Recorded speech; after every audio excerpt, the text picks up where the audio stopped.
Welcome to the last in the series of Ambidexterity, Lead and Disrupt, Exploit and Explore, and indeed the Corporate Explorer. Today's episode is the Ambidextrous Leader. We're going to talk to a leader that managed to create massive value by leading the organization, exploring the future while exploiting the present. Before we start, the Innovation Show is proudly brought to you by Gate 1 Consulting, with offices here in Dublin, in London and in New York, and the Gate 1 Incubator, where Gate 1 supports its team to become founder investments in a growing portfolio of startups. You can find Gate 1 at gate1consulting.com. In Chapter 5 of Tushman and O'Reilly's Lead and Disrupt, the authors share how Cypress Semiconductor used a venture funding model complete with a one-page business plan to drive multi-million-dollar growth from within the organization. Cypress called this approach a federation of entrepreneurs, and it is a great case study in ambidextrous leadership, with a leader who both explored the future while exploiting the present. Well, it seemed to have worked, because in June 2019, Infineon Technologies announced it would acquire Cypress for $9.4 billion. This deal closed in April 2020, making Infineon one of the world's top 10 semiconductor manufacturers. We are joined today by that very ambidextrous leader, the former CEO of Cypress, TJ Rodgers, and his friend and author of Lead and Disrupt, Charles O'Reilly III. Gentlemen, you're very welcome. Thank you. Federation of Entrepreneurs, I haven't heard that phrase in years. When Cypress was like 15 years old, I was there as CEO for 34 years, from inception really to acquisition. I realized that hardening of the arteries was a corporate thing as well.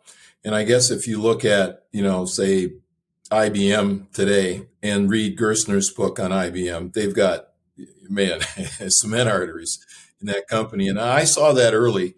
And in Silicon Valley, it takes the form of not acting like a startup.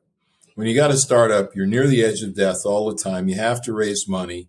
If the new product doesn't come out, you're dead. And a good CEO will let all of his people know that. You don't protect your people. You make them part of the play. And then they all act that way. And what happened was, we grew up, we eventually peaked at 7,500 employees. But when we hit 1,000, 1,500 employees scattered all over the world, I was losing that entrepreneurial edge. So the Federation of Entrepreneurs was, let's keep alive the startup spirit at Cypress by creating or acquiring startups. So in a couple cases, we hired people with great ideas and built them up.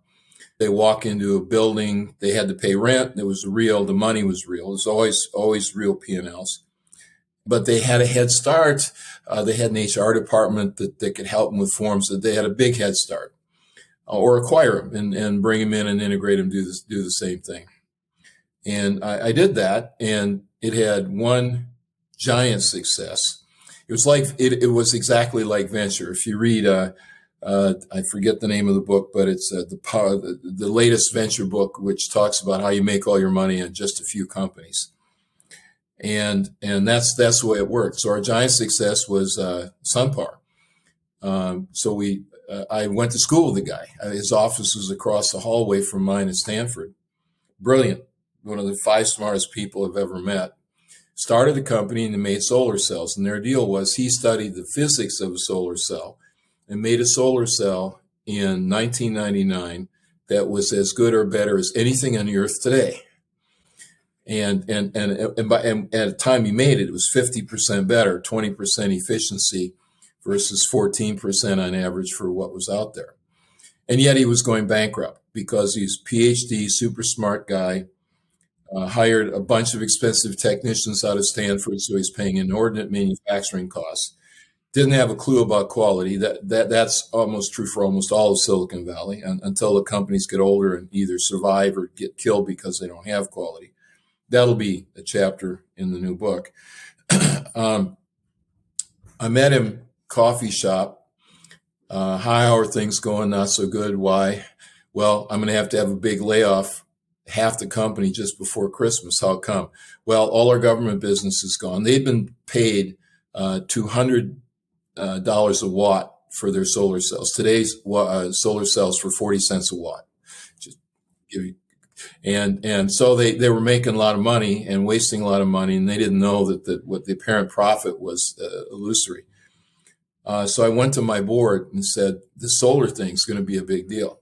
This is 2000. It was 2001 when this happened, and we were in a crash. No, you can't do it. You got to focus on your primary business. Somebody just read some article in the Harvard Business Review, whatever, and so they wouldn't let me do it. I couldn't. So I went and wrote a check for $750,000, saved SunPower, and it took me over a year to get the board to agree to acquire SunPower. I had a deal done to acquire them for $2 million. We ended up paying $57 million for them. And we ended up divesting them at a valuation of well over $1 billion when we finally spun them out to our shareholders when they demanded to do it. So that was a federation of entrepreneurs. The idea to get new divisions in the company and new products that act like you used to act and not like you do now. And then, of course, you can always point out to the old guys, you look at what you're missing here, look what you're missing there. Today, my federation of entrepreneurs is my venture firm. The difference is I've come to realize how important, how valuable manufacturing management is. For example, my first job after I left Cypress was a favor. John Doerr, the chairman of Kleiner Perkins, who was on my board for 10 years and is a good friend of mine, I came in and invested $5 million to keep him from going broke. John Doerr co-invested $5 million. Their stock was at 92 cents. We got 5.3 million shares of stock each. And then I started to work. And in the beginning, it's a high-duty cycle. I was driving up there every week, and it was kind of like a balky division in a company. Today, their stock has crashed. Just yesterday, it crashed. Their stock is $166, up from 92 cents. Okay, so you take well, 5 million shares times $200 a share is $1 billion. So all of a sudden, I realized, I was really getting underpaid because their problem is not that hard. They make a goddamn box, right? It's got 300 components in it, and it's got a spec. And it's got to be reliable, and it's got to be cheap. Okay, so you have to have automatic manufacturing to make it cheap. You have to have good reliability scientists who understand what's going on. And again, they're buying components from real companies. So they get reliable stuff to start out with. They add unreliability by doing improper design. And it was $1 billion. So TJ, can I get you to go back just for a second to the Federation of Entrepreneurs? I thought it was brilliant. This notion of setting up having a one-page term sheet, setting up a board that would review the technical merits of whatever the proposal was, having them operate separately. And I know you had, I think, 14 separate at different times. You had 14 separate. Could you talk a little bit about that process and what worked and what didn't work, and what advice you might give other people who are going to try to do something similar? Sure. So I already articulated the fact that when they walked into an organization that had resources, the person might say, well, I want to make an offer and I don't know how much. I say, go to HR. They have a process for it, and you can find out exactly where the market is, and they'll give you a letter that's bulletproof. So the bureaucratic things go off the table, meaning they get to work on real stuff. Downside of that is they don't mature as fast as they could, because they don't have to work with a negotiator who's going to hold you up. And you have to stand against that person because you can't undermine other people in the company with an unfair offer. They don't deal, of course, I didn't deal with that during my career. They don't deal with the trigger warning set where you've got people that think because they're employees of the company, they get to decide the strategy of the company. No, you don't. You get to design printed circuit boards that meet our charter, that meet our goals in the marketplace. That's what we hired you for. That's our contract. So they lost a little bit of the real world stuff in their good environment. But the main loss, believe it or not, that I've now learned is funding. I watched the venture process and I thought it was horribly inefficient. I would watch companies go for a year starving for money, making pitches, changing their strategy, adding a new product, whatever they had to do to raise money to stay alive. And I thought if I could just fund that, which they did. Cypress had a lot of money. We had, after we got going, we were cash flow positive for the second half of our career. And we put billions back into the market, buying back our stock, paying out dividends and stuff like that. I had plenty of money to fund things. And I worked out a deal with them where they gave me a business plan. We had metrics for valuation. So you look at PE ratio, price to sales, enterprise on sales ratios.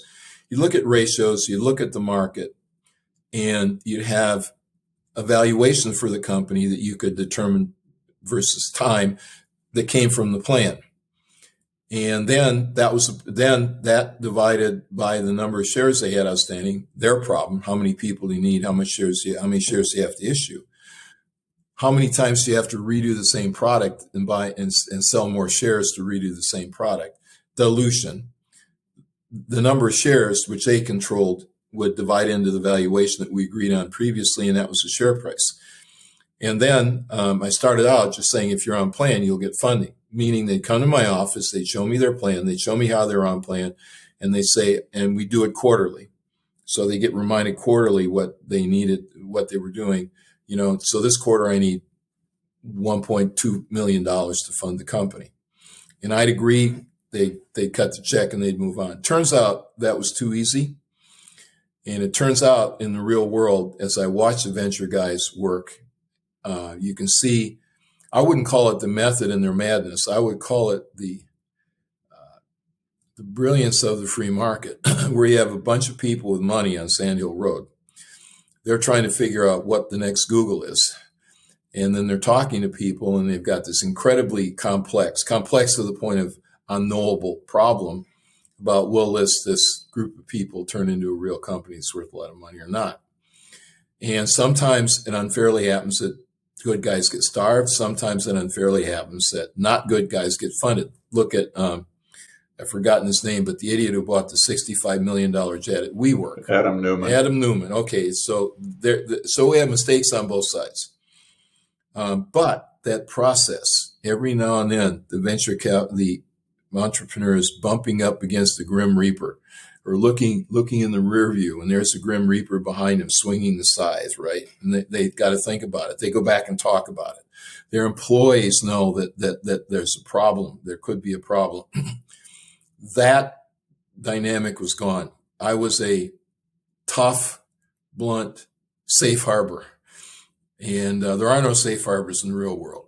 So that I like better on the new side, where I am now.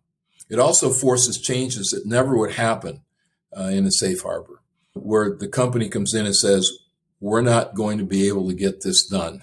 I love that it's worked, and I love that you have the freedom now. You're independently wealthy, that you can make these decisions. But you have a formula that worked, and that formula started to work when you were in Cypress, looking forward. And this ties to the work of Charles and Michael, is the idea of you were able to exploit your present advantage, your current advantage, while exploring the future in tandem, which is a really, really rare skill.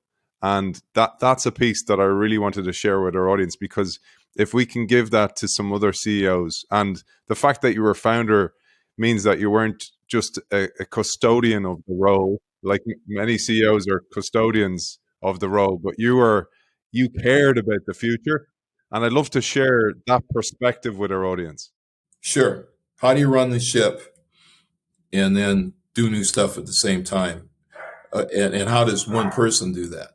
That's a very good question. And it does differentiate successful and unsuccessful CEOs as I see them today. All right. So first of all, I'm the CEO of the company. The shareholders owned it. If you read my resume I sent them, I'm really hot shit.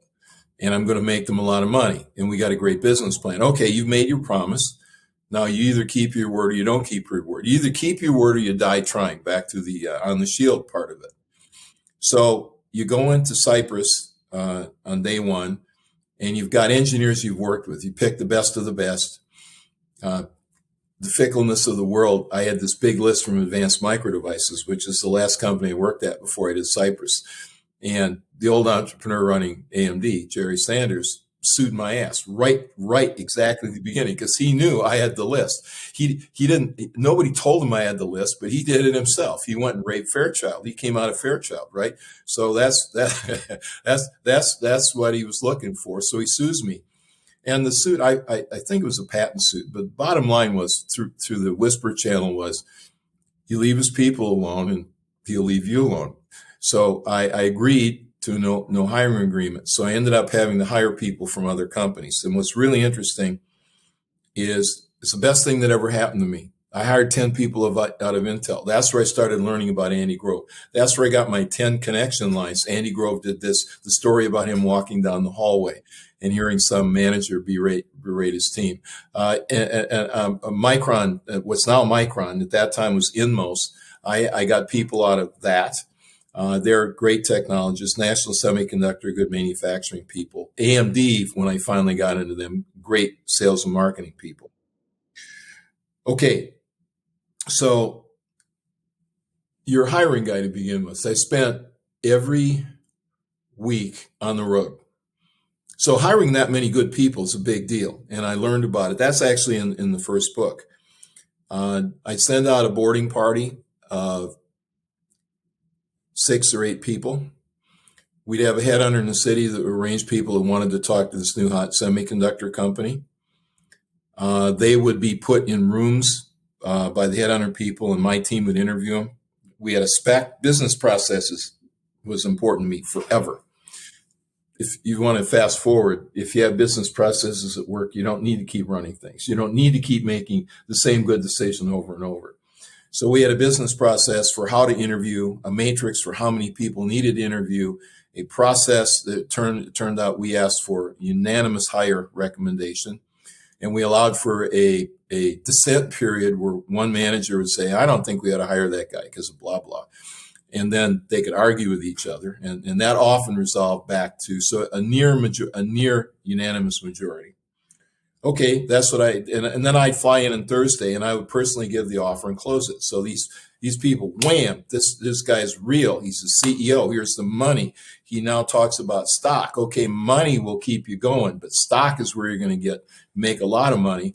And the visionary statement about where the company's going. So I did that for the first year, first 200 people, built the company. All right.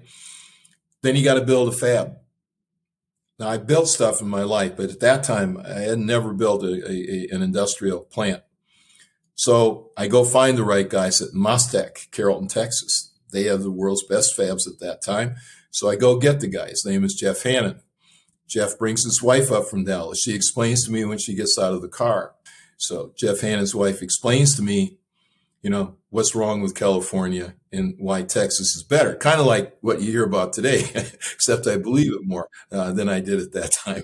So Mrs. Hannon gets out of the car, and I had a real estate lady, my favorite real estate lady, who took care of all of her business, take her around to all the houses. And I knew it was going bad when she came home at 4:00 and she had 2 black lines on her face from the mascara that had run because she'd been crying all day long at how crappy and expensive the houses were in California. Next to her, 4,000 square foot air conditioned, a house in Dallas. So then I went into overdrive and I eventually managed to get Hannon, and he stayed. She was nagging the hell out of him. He stayed for a year and a half, built a fab, and then went back to Texas. So I built a fab. I had to buy equipment. I had to learn about the efficiency of capital. And you can talk, in kind of macroeconomic terms about the efficiency of capital and labor. But when an engineer who doesn't care about that walks in and says, well, we got to build a fab. and he lays down a bill for $120 million. And you go, can we build a fab for less than $120 million? You start there, and then you go over it, and then you start working on the problem, and you work on piece of equipment by piece of equipment. Then you realize the process. By the way, I just went through this and still going through it with Innovix battery company. Same exact problem. Then you look, and the old president didn't get it about capital and wouldn't get it, and explained to me how I didn't really understand, and my data was kind of dated and stuff like that. Okay, bye-bye. New president. Now we work on capital efficiency. So you learn about that. You create a system for it. Then you build a fab, and it goes online, and it doesn't work right. And it takes a year to get it to work. Okay, a year is infinite.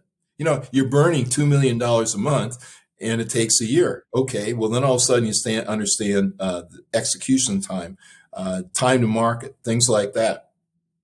So you work on that. So we created a spec at Cypress. It was called EPR-PCR, Equipment Procurement Review, Process Control Review. What the hell is that? Well, the answer is if you printed out the spec on paper, it would be 6 feet tall. And it is the 1 million things you have to do to make a fab, buy it and put it online and make it work, which we in the semiconductor industry were first to learn because we had a thing called Moore's Law. One good thing about semis that makes semiconductor executives my favorite to hire is we live in an environment where everything you did got obsoleted every 2.5 years. And then you had to start over again. And each race was fresh. And it was real.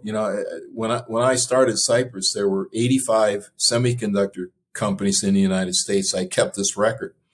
And when I left Cypress 34 years later, there were only 15 of them alive. So this little process does grind you down, and you have to understand it. So I transferred that process to this company. I actually used it on SunPower to make an automatic fab for solar cells. And then I transferred the process to this company. They refused to use it. But they weren't honest. They said they were using it. If you went to meetings, it looked like they were using it. If you looked at their output, kind of IBM style. I'm reminded of the Lou Gerstner story where he was being given a presentation by the IBM 390 group. And he went in and he said, the IBMers had this weird thing. They called them foils, transparencies, and they put on a projector. And all the meetings were to show one foil after another. And he said, after I figured that out, he said, it prevented us from talking about real things. So in the meeting, by the way, I showed up at the plant at 8 o'clock in the morning and nobody was there. So I had to knock on the door to get in. Really? Okay, that's how you think about your new chairman. You got to think about why the old chairman's not there anymore and whether or not this is a wise thing for you to do, Mr. Plant Manager. He said, I went in and I put my finger on the switch and I shut off the foil projector. And I said, let's talk about your business. So you have moments like that where the process gets in your way. All right, what did I do next? Oh, we had to make a product. Then I realized customers. I didn't know much about customers, and frankly, I was pretty customer hostile.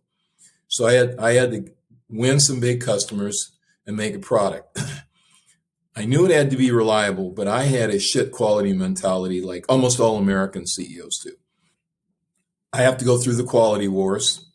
Ours are 99.8% efficient. The Japanese are 99.98% good. Their defect rate is 200 ppm. And all you have to do is take, like Cisco did, 128 RAMs and put them on a board and ask yourself, what's the difference between 99.8% yield and 99.98% yield on 128 RAMs? That is, how many of your boards don't work because one of the RAMs doesn't work? And the answer was 3% for the Japanese RAMs and 30% for Cypress RAMs. We were out of Cisco, gone, never got back. Disaster. So then I go, boy, you better learn about quality pretty fast or you're in trouble. So I got a PhD. The only time I ever saw normal distribution is that same distribution is used to describe the Heisenberg uncertainty principle. Okay, well, that didn't apply where I was. So I hired some really good consultants and they taught our company about quality. I got in the quality kick. I gave the quality lecture, all hands meeting, special meeting, not at the normal time. We have to change or we won't be around. Here's what quality means. I gave that lecture in 1986. I still give it today to my startups. I give the same slides and I tell the same story I'm telling you. Okay, so you learn about quality and you hire a great quality guy. Most quality guys are engineers who didn't make it in engineering, so they turned into quality guys. The HR and quality in the companies I've seen are not populated by stars. The stars go work on new products in business, in manufacturing. So I learned that. All right, fast forward. Each time I learned something, I created a business process and I hired a star to run it. And the star actually taught me a lot. So the quality guy I hired, his name is Sabas Daniel. I hired him when VLSI went belly up. That's one that the Grim Reaper did get. And he's an MSEE out of MIT, and he came in, and all of a sudden, I understand what happens when you have a star in quality. So he ran quality. I backed him for everything he needed, but I didn't have to, I did put my time in quality, but I got to expand. I'll come back to that later. All right. So at the end, what was I running for the last decade? I spent a third of my time on quality, meaning me personally in quality meetings. And the one invention I brought to the party, I created a function called the ombudsman. And the ombudsman was a quality-based sales force that went out and they took one trip a quarter, Asia, North America, Europe, South America. And they'd be on the road for 10 weeks and they'd visit all of our customers. And the pitch was, hi, we're from Cypress. We're glad you're here. I'm glad you guys could populate this meeting with the people we need. Tell us about what you think about our company. You don't have any pitch, new product? No, we're here to find out what you think about us so we can improve our company. And then, little skepticism about, can this be real? This is too good to be true. They go out and then they had data gathering methods and pre-meetings that could make the main meeting more effective. And then we had the big meeting every quarter. And that meeting was an all-day long meeting, and every vice president in the company was required to attend. And that doesn't mean Zoom. It doesn't mean, gee, I had a trip I planned. I had a vacation. You went to the quality meeting, or you were in deep shit. It's that simple. And that was an all-day long meeting where we got to look in the mirror and see how ugly we really were. And I learned about Net Promoter Score during that process, and we started out, calculated our first Net Promoter Score. We had an NPS of 20. And then we worked on the 1,000 problems that made us less attracted to our customers than we would have liked. And when I left, our NPS was in the low 70s. We're up in Apple territory. They liked us. Very powerful. So 1/3 of my time at the end on quality. Half my time on management, but this is a management like I do today. I'm on your board, the Federation of Entrepreneurs kind of management. I will review what you do and criticize it if I think it can be improved. But I'm not going to run your company for you. Because if I have to run your company for you, then you're gone. And then I'll replace myself because I'm 74, 5 now. And I don't need to run a company. I've been there, done that. So I got into the half my time in the Federation of Entrepreneurs mode. That means I could create a superset financial package. So I had the best financial dashboard I've ever seen in any company anywhere. And that now resides in little chunks in the companies to the extent I can install it. The best is Enphase that has what I had with adders.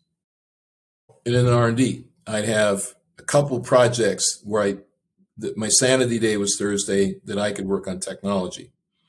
So that was it. Well, how'd you run the company? Simple. I divisionalized it. So I had 13 business units. They were organized into 3 divisions. They had their own financial organization. They had their own cost structure. Normally the president has this big cost bucket. So I deliberately got rid of all my costs. My cost center was TJ Rodgers, the secretary, and my NASDAQ dues, and that was it. And it was allocated by revenue, and nobody argued because it was a small number because, on the grand scheme. So these guys were, in effect, presidents of independent companies that were truly a federation of entrepreneurs. In, I guess it was like 2015, we had a banquet, and 55 of them eventually went on to run other companies. And right now, a lot of them have good jobs in the companies we do. But because I hired stars, and I didn't want to run their job, I wanted them to run their job right, and then I would come in and work on problems and the next generation of things. I was always working on new stuff, always. And my job, every time I had a job, would be to solve a problem and put it. Autopilot's a negative term, but put it on autopilot. I had one thing that intrigued me. I reading about you, the book, and I read your website, and I want to tell our audience that tjrodgers.com, there's loads and loads of material on there, including ways he's done things. There's articles from many magazines that he's featured in over the years. But the thing that struck me was you reminded me so much of Ray Dalio, the Bridgewater CEO, and this idea of radical transparency to avoid politics and bureaucracy in the organization, because that's one of the biggest killers of innovation, being free to talk up and put your hand up and raise a half-baked idea or suggest something's wrong or some strategy is a waste of time or waste of money. You absolutely distilled that idea throughout the organization, that you speak up, you talk freely, you slam an idea early so we don't waste time on it. And I thought I'd love you to share that. How do you do that in a kind of a democratic way in an organization? Okay. First, a little bit of history on it. I'll do some rant in a meeting today, and then I'll look at the people in the room. They're kind of little sitting back and wondering, is he stable? And then I point out to them they're very lucky, because now that I'm old, I've calmed down a lot, and I used to be a real son of a bitch in my younger days. And then they laugh, and then we move on. But I care so much about my company. It changed. The very short form of the long story I told is I changed my job every time I need to change my job. And then at the end, I gave away all the cool jobs, all the product line management jobs, all the manufacturing jobs, the sales in Europe job. I gave those to other people.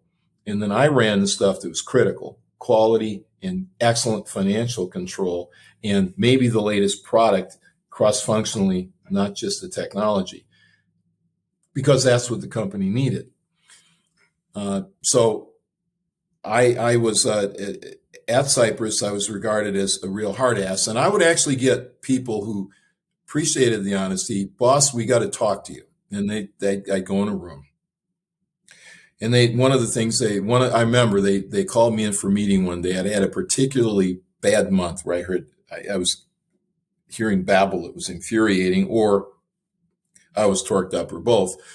Boss, we got to have bad breath talk. Fine. So we come in, and one of the things is, you bring the same kind of people in. They're very different, men and women, PhDs and clerks, but they're all kind of like you, kind of open and blunt.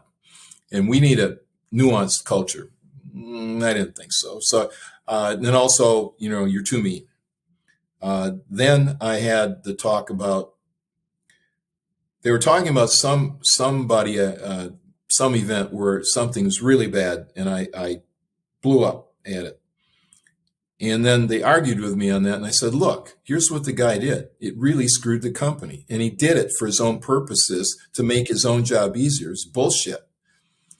And then I got insight from them. And they said, it's not about him. It's about the other people in the room. It's about collateral damage.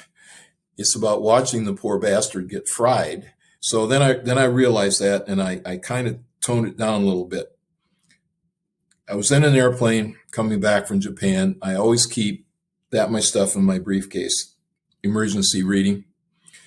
And I actually got down to the last piece of paper in my briefcase. So it's a long trip. I got on the thing wired, so I didn't sleep for the whole trip. And the paper was called Organizational Vision and Visionary Organizations. And it was written by two Stanford profs, Jim Collins and Jerry Porras. This is back 1995, 1997, 97, I think. Okay. Brought tears to my eyes because they talked about culture and how important culture was to company. It was a study, and I like it better than their book. And I still give that paper out all the time. It's on my website. But they talk about the importance of culture to a company. And then the thing that brought tears to my eyes, they talked about how different companies are different and have different cultures at work and many cultures at work. What doesn't work is not to have a culture or to have an inconsistent culture and not have people know where they are. I mean, the Marine Corps got a culture. A lot of people like it. A lot of people don't, but it doesn't matter. The Marine Corps is the Marine Corps and they're successful. So that's what I said. You can be a hard ass and a decent person at the same time. That was the thing. 20 years. I kept the lid on it to be polite. And of course, in today's world, that's even more important. I hired them when I came back. They hadn't written the book yet. Built to Last is their book. And it was all the research come together. And I hired them as consultants to Cypress. What people call a mission statement really has 4 parts that are articulated in that paper. One is the core values. What do you believe in your company as common values? Second one, what is your mission? And then they had 3 different kinds of mission statements. My mission statement might become $1 billion company with 20% profit. Uninspiring, but very quantitative and very measurable. Then there's a vision statement, and the vision statement answers the question, what will your company look like when it's achieved its mission? Like if you get all this stuff done, what does the future look like? So there's your statement of vision. The other one is the statement of purpose. The statement of purpose is a boil up of the core values, and the statement of purpose. So you have core values, statement of purpose, mission, vision. Core values, statement of purpose answers the question, why do you work here? If TJ's hard ass, why don't you go work somewhere else without a hard ass? And that's the statement of purpose. And, one of our statements was we enjoy competing against the best in the world. We like it. I didn't get put on the earth to get a competition trophy in 2nd grade when I came in last place and had my mom tell me she really loved me anyway. That's not what I'm here for. And if you're here for that, you need to go somewhere else because we're gonna take some ground and it's not going to be easy. So, okay, in the core values, one of the things they stressed privately was the core values are not orders from the top. It's not Moses coming down from the mountain, with tablets saying, thou shalt. It is what they really believe because you already have a strong culture. Their first paper made that very clear. They had very different cultures in the companies they studied in that little papers in the California Review or the California Management Journal. So you have to write down what your company is. So I went to every site, and in those days, we didn't have PowerPoint yet and it wouldn't work anyway. I'd turn on the foil machine. I'd throw a foil on the machine. I'd take out a marker and I'd bring all the people in the site, Fab 2 in Round Rock, Texas, our design center in Colorado, wherever I was. I'd lay it down. I'd get the pen. I'd say, I'd start the conversation to get them oiled up and running. I'd say, what's different about Cypress from other companies you've been at? Nobody wants to talk. They're all sitting there hunched over. I don't want to get embarrassed by saying something stupid. So then I'd pick the shyest person in the front row and I'd say, what do you think about that question? And they'd say, well, and it usually gets something that was very true, but maybe not so profound. My boss cares a lot about what I do. Great. So I'd write that down. And then somebody say it differently. We're tightly managed. So I'd write that down. And whenever I wrote down an equivalent thing, I'd put a check mark. So when I got done, I'd have 25 things written on the foil. And 10 of them would have 3 or 4 or 5 check marks, meaning equivalent being said down below. Then I did that at all the sites. Then I came back and I wrote the core values. And I wrote down, this is what we stand for. And I explained it's what we really stand for, not what we should stand for. We go through that and I wrote it down. And then I went through it with the vice president. It's just the big pads you write on in the boardroom. And we had them scattered around. Then we collected them in the different groupings. Then we wrote them down. And I look at the core values today, and they're absolutely spot on. We're honest. We're smart. We're tough and tell the truth. We admit to problems quickly and solve them. We deplore politicians. That blunt, smack, we deplore politicians. So if you're looking to screw your fellow competitor for the next job up, we don't like you. If you don't tell the truth because you always want to look good, we don't like you, etc. And boy, that one just carried the day. And once we had that, then all of a sudden, within that framework, it all worked. There's one more thing we did. We got rid of babble in communication. There was another Stanford professor, business school, a guy named Dennis Mathis, and he wrote a book, something along the lines of Survival Skills for Engineers. And one of my teams took it. This is a team I've been beating up at. On my Thursday meeting, my sanity meeting, I met with the PhDs who did transistor physics and built new processes. That was my geek day. And that was supposed to be a good meeting.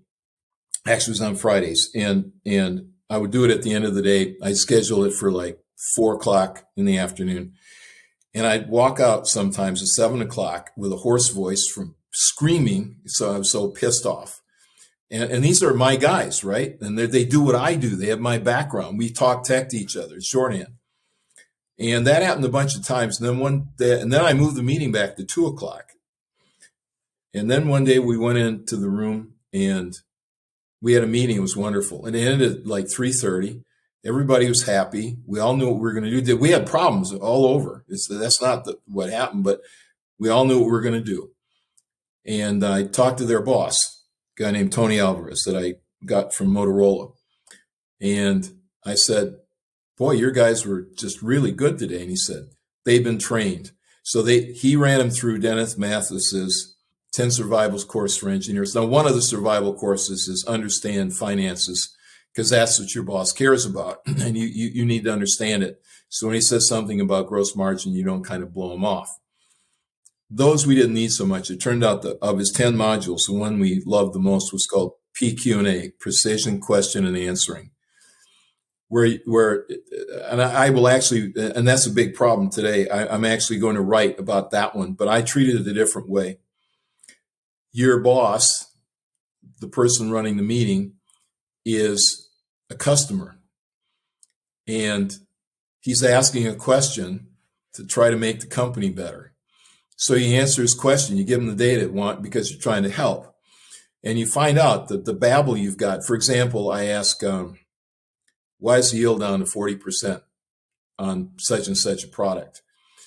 Well, we worked on that for a long time, and, we've got this particle problem. These particles are different. They're charged particles, and they actually, attract themselves onto the way. And then about 5 minutes later, you stop listening, you're going like this, and you realize you haven't gotten an answer yet. You've got a guy showing you, I'm real smart, and this would have happened to you, which is not what you want. You want to know why the yield's down.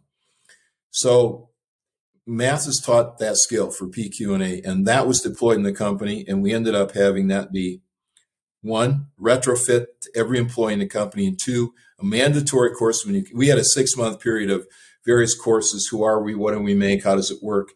And then this one, which was PQ&A. And we bring in the professor, and he do it. I've actually, the company's still around, and I actually bring them in because babble is one of the big enemies of running a company. I find it really interesting that you're so open to hiring consultants, because oftentimes founder CEOs often will slam consultants, and you've mentioned several times there. You'll bring in the expert when you feel there's an expert needed, and B, you really instill constant learning in your team, as well as being a constant learner yourself. I love consultants. They're all experts in something. I learned quality, which saved my life. We were on our way out of business when Cisco was yielding 30% yield loss, meaning having to rework 30% of their boards. And then they bought Hitachi SRAMs, and the yield was 3% rework. we were on our way out of business, and I brought in guys that taught me about what quality was, what the meaning of it was, the philosophy of it was, more so than understanding CPK and the math of quality, which matters, but it's not the essence of what is quality. So no, it's more than that. And I actually judge people in this today. The problem you get is you bring in a consultant and he threatens the CEO because maybe he espouses some view that's contrary to what the CEO believes, or simply knows a lot more about a topic that's important than the CEO does, so the CEO gets threatened. I'm the opposite way. I actually bring in and I actually test people based on what I would call flawed experts. I use them all the time, where the guys marvel at something, but he's kind of like a disaster for other things. And I actually see if people are willing enough to learn to put up with the bullshit, sort it out, because in there is something that is really important that you need to learn. And I've learned a lot myself from people like that, where I put aside, and maybe they violate some of my core values. Maybe they aren't that honest. But I bring them in, I listen to what they've got to say, and I take what I can from it. Well, TJ, your piece of advice for founders. So you've been there from the start. You had this idea, you had this vision, you got together with a crew, you created unbelievable value, and you've now gone and now you're providing wisdom on how to recreate that value. But I'd love you to give a message to our audience, to the founders, to the startup founders, to the CEOs out there. As the lawyers would say, that's de novo, because that's like an elevator speech about an entire class of lives. One of the analogies, I'm a football fan, big football fan, and I actually got to Dartmouth through football. I was on a state championship team in Oshkosh, Wisconsin, 2 years in a row. And they came to Oshkosh High School and recruited me. And I didn't even know what Dartmouth was. I actually asked the guy, Earl Hamilton was the line coach that showed up in my study hall. I asked him what Dartmouth was when I first interviewed him. But if you look at football, I think it's an excellent microcosm of what business has to do. It's a constrained free market. And I think one of the seers of that is Bill Belichick of the Patriots. And his phrase that I like, when he's got some player that is explaining why the touchdown had to happen, why it was impossible to prevent it, or why the play didn't work, even though it might have worked. And you've got these long explanations. He interrupts him and just says, do your job. Do your job. Your job is to block. That guy is not supposed to get that guy who's running the ball. It's real simple. Do your job. And I can say that to CEOs, do your job, and that would morph, based on what I said earlier, to do whatever is required to move your company forward and be agile in changing away from what you've done before that may not matter anymore. For example, at one time, building a fab to me was king, and it doesn't matter anymore to me, and I don't work on it anymore, although I do think about the process by which I built fabs, and I build other like battery fabs right now we're working on for Innovix. So do your job and don't allow yourself to get, everybody wants to routinize things. Think about a restaurant. You go into a new restaurant, there's some new chef, and he's got some new technique of cooking. Or it's the latest, let's say, French restaurant.